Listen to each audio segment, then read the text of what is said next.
প্রথমে র্যাপার, তারপর মেয়র, আর এখন প্রধানমন্ত্রী।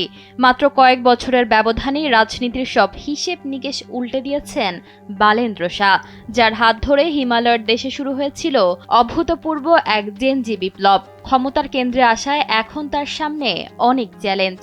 2025-এর সেপ্টেম্বরে নেপালের তরুণ প্রজন্মের তোপের মুখে পতন হয় 4 বারের প্রধানমন্ত্রী কেপি শর্মা ওলির। এরপর জাতীয় নির্বাচনে 182 আসন পেয়ে নিরঙ্কুশ জয় পান দেশটির ইতিহাসের সর্বকনিষ্ঠ প্রধানমন্ত্রী 36 বছর বয়সী বালেন্দ্র শাহ। ক্ষমতায় বসলেও বালেন্দ্রর সামনে এখন পাহাড় সম চ্যালেঞ্জ। প্রথমত আকাশচুম্বী প্রত্যাশার চাপ। যে তরুণ প্রজন্ম বিপ্লব ঘটিয়ে তাকে ক্ষমতায় বসিয়েছে, তারা অতি দ্রুত সুশাসন, দুর্নীতিমুক্ত আর কর্মসংস্থান চায়। 2024-এর বিশ্বব্যাংক রিপোর্ট অনুযায়ী নেপালের বিশাল অঙ্ক এখনও আনুষ্ঠানিক খাতে কাজ করে। বালেন্দ্র যদি অর্থনীতিতে প্রাণ ফেরাতে না পারেন, তবে এই জনসমর্থনই ক্ষোভে রূপ নিতে পারে। ভারত ও চীন, দুই শক্তিশালী প্রতিবেশীর মাঝখানে নেপালকে চলতে হয় সূক্ষ্ম ভারসাম্য বজায় রেখে। বালেন্দ্রর অতীত মন্তব্য এবং তার কঠোর ব্যবহার কূটনৈতিক সম্পর্কের পথে কাঁটা হতে পারে। দিল্লি ও বেইজিংয়ের সঙ্গে সম্পর্কের ভারসাম্য রক্ষা করে নেপালকে একটি ট্রেড হাব বা বাণিজ্য কেন্দ্রে পরিণত করা তার জন্য হবে সবচেয়ে বড় অগ্নিপরীক্ষা।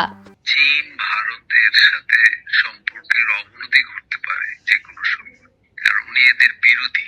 ওনার ধাঁচটা আসলে বুঝতে হবে আপনাকে।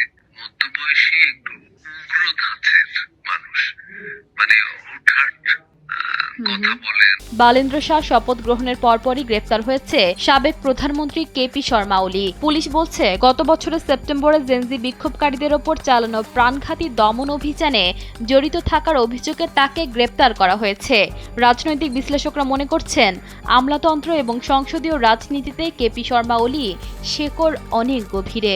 দেখুন, এইগুলো হয়তো তরুণ সমাজের একটা চাহিদা আছে, তাদের দাবি আছে এইসব বিষয়ে। কেপি শর্মা ওলির গভর্নমেন্ট তো তরুণদের আন্দোলন দমন করতে যে কিছু পদক্ষেপ নিয়েছিল, অনেকে মারাও গেছে। বিরোধী দলের সাথে একটা সংঘাত শুরু হয়ে গেল। আমার মনে হয় রাষ্ট্র পরিচালনা করতে গেলে, সরকার পরিচালনা করতে গেলে সংঘাত যত কম হয় তত ভালো। বালেন্দ্র শাহের দল রাষ্ট্রীয় স্বতন্ত্র পার্টি নিরঙ্কুশ জয় পেলেও পুরনো দলগুলোর রাজনৈতিক মারপ্যাচ এবং প্রশাসনিক অসহযোগিতা তার ভবিষ্যৎ কার্যক্রম বাধাগ্রস্ত করতে পারে। ইশিতা আক্তার, সময়ের আলো।